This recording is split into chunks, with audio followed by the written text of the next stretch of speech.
Good morning. ప్రభువైన యేసుక్రీస్తు వారి పరిశుద్ధ నామములో అందరికీ శుభములు. 75వ గణతంత్ర దినోత్సవ శుభాకాంక్షలు భారతీయులందరికీ తెలియచేస్తూ, భారతీయులందరూ కూడా దేశాన్ని బట్టి దేవునికి కృతజ్ఞతలు చెల్లించుకునే రోజు, దేశము కొరకు ప్రార్థించే రోజు ఈరోజు 26th of January 2024. మన భారతదేశము రిపబ్లిక్ అయ్యి 75 సంవత్సరంలో ప్రవేశించాం. జనవరి 26, 1950లో మనము రిపబ్లిక్ కంట్రీగా మన భారతదేశ ప్రజలందరికీ కూడా ఒక ప్రత్యేకమైన రాజ్యాంగాన్ని రాసుకుని 284 మంది 2 సంవత్సరాల 11 నెలల 18 రోజులు కష్టపడి ప్రపంచ రాజ్యాంగాలన్నీ తీసుకుని వాటిలో శ్రేష్టమైన పాయింట్స్ అన్నీ కలెక్ట్ చేసి రాసిన ప్రపంచంలోనే అతిపెద్ద రాజ్యాంగం మనది భారతదేశ రాజ్యాంగం. ప్రపంచంలో అతి చిన్న రాజ్యాంగం అమెరికా వారి రాజ్యాంగం. పురాతనకరమైన రాజ్యాంగం ఇరాక్ వారి రాజ్యాంగం. భారతదేశంలోని అతిపెద్ద రాజ్యాంగం ఎందుకంటే మన భారతదేశంలోని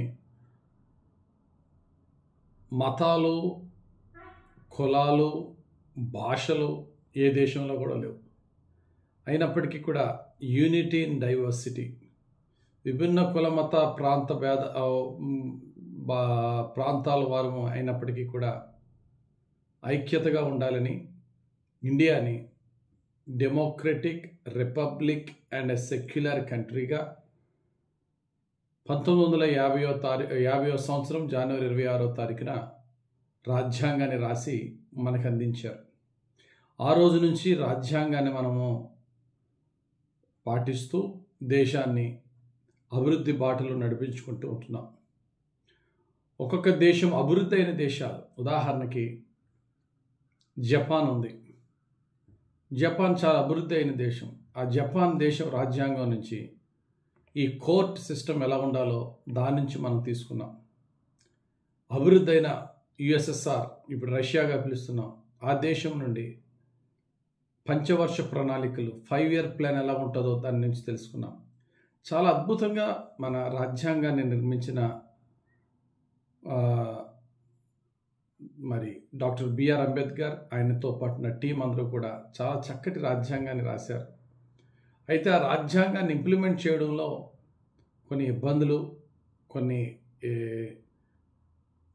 స్టేట్స్లో సరైన విధంగా రాజ్యాంగాన్ని ఇంప్లిమెంట్ చేయకపోవడంలో కొన్ని సమస్యలు ఎదురవుతున్నప్పటికీ దేవుని కృపను బట్టి 75 సంవత్సరాలు రాజ్యాంగాన్ని మనం చక్కగా నడిపించుకోవడానికి దేవుడు కృప ఇచ్చారు. అయితే దేవుని వాక్యం ఏం చెప్తుందంటే, దేశంలో నీతి న్యాయాలు వరద నీళ్లు పారినట్లు పారాలట, అప్పుడే మన దేశము బాగుపడద్దని ఆమోసు గ్రంథం 5వ అధ్యాయం 24వ వచనంలో చెప్తున్నారు. రాజ్యాంగం మంచిదే. రాజ్యాంగం ఎంతో మహాజ్ఞానులు రాసిందే, కానీ దాన్ని ఇంప్లిమెంట్ చేయడం చాలా ఇంపార్టెంట్. ఆ ఇంప్లిమెంట్ చేయడంలో ఎన్నో అవకతవకలు జరుగుతూ ఉన్నాయి. మరి సామాన్యులుగా మన బాధ్యత ఏంటి?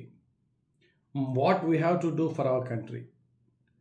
వాక్యం ఏం చెప్తుందంటే, మీరు ఏ దేశంలో ఉంటే ఆ దేశం కొరకు ప్రార్థన చేయమని, దేశ క్షేమం కొరకు ప్రార్థన చేయమని ఇర్మియా గ్రంథం 29వ అధ్యాయం 7వ వచనంలో ఉంటుంది. నేను మిమ్మల్ని చెరగొని పోయిన పట్టణం యొక్క క్షేమము కోరి దాని కొరకు ప్రార్థన చేయుడి, దాని కొరకు యెహోవాను ప్రార్థన చేయుడి, దాని క్షేమము మీ క్షేమమునకు కారణమగును. మీరు ఏ దేశానికి వెళ్ళిపోయినా ఆ దేశ క్షేమం కొరకు ప్రార్థన చేయమన్నాడు. మరి సొంత దేశంలో ఉన్నప్పుడు మన సొంత దేశం కొరకు ఇంకెంత ప్రార్థన చేయాలి? ఈరోజు ఈ యొక్క రిపబ్లిక్ డే సందర్భంగా ఇర్మియా గ్రంథం 22వ అధ్యాయం 29వ వచనాన్ని మనం ధ్యానించుకుంటూ ప్రార్థన చేద్దాం. ఏంటో తెలుసా? దేశమా దేశమా దేశమా యెహోవా మాట వినుము. ఈ మాటను భారతదేశానికి అప్లై చేసి ప్రార్థన చేద్దాం. దేశమా దేశమా దేశమా యెహోవా మాట వినుము. దేవుని మాట విని దేవుని మాటకు లోబడిన దేశాలు ఎంతగానో దీవింపబడ్డాయి. ఈ రోజున అమెరికా దేశము ప్రపంచంలోనే అతి చిన్న రాజ్యాంగము కలిగిన దేశమైన ఆ యొక్క అమెరికా దేశం యొక్క ఫౌండేషన్ మొత్తం ఆ ప్రారంభం పునాది అంతా కూడా ఆ ఫౌండర్స్ అందరూ కూడా వాక్యానుసారంగా రాసుకున్నారు. దేవునికి భయపడి దేవుని చిత్తానుసారంగా దేశాన్ని కట్టుకున్నారు. అమెరికా దేశం యొక్క ప్రతి డాలర్ పైన ప్రతి సెంట్ పైన ఉన్న మాట ఏంటంటే, ఇన్ గాడ్ వీ ట్రస్ట్, దేవుని మీదే మా నమ్మకం అని చెప్పి వారు దేశాన్ని నడిపించుకుంటూ వచ్చారు. ఈ రోజున ప్రపంచంలోనే ఒక పెద్ద అన్నగా అగ్రరాజ్యంగా ఉన్నది. ఏ దేశమన్నా దేవుని మాట వినినప్పుడు ఆ దేశం బాగుపడుద్ది, ఆశీర్వదింపబడుతుంది. ఇర్మియా భక్తుడు ఈ మాట ఎప్పుడు అన్నాడు తెలుసా? దేవుని ప్రజగా ఉన్న ఇశ్రాయేలీలు యూదులు దేవునికి బహువిరోధంగా జీవించినప్పుడు రాజైన యెహోయాకీను కాలంలో నెబుకద్నెజరు వచ్చి సమస్తాన్ని నాశనము చేసి వారిని బానిసలుగా తీసుకు వెళ్ళక ముందు ఇర్మియా చెప్తున్నాడు, దేశమా ఎంతో భయంకరమైన ఉపద్రవం మీ మీదకి, ఎంతో భయంకరమైన శోధన, ఆపద, కష్టం, నష్టం మీ మీదకి రాబోతుంది. కాబట్టి ఆ యొక్క ఆపద నుండి తప్పించుకోవాలంటే ఆ ఆపద వచ్చినప్పుడు కాదు, ఆపద రాకముందే దేశమా దేశమా దేశమా యెహోవా మాట వినుము. ఈ రోజున మన భారతదేశం కొరకు ప్రార్థన చేద్దాం. దేవుని దయ, దేవుని ప్రేమ, దేవుని యొక్క చల్లని నీడ మన భారతదేశం మీద ఉండాలి.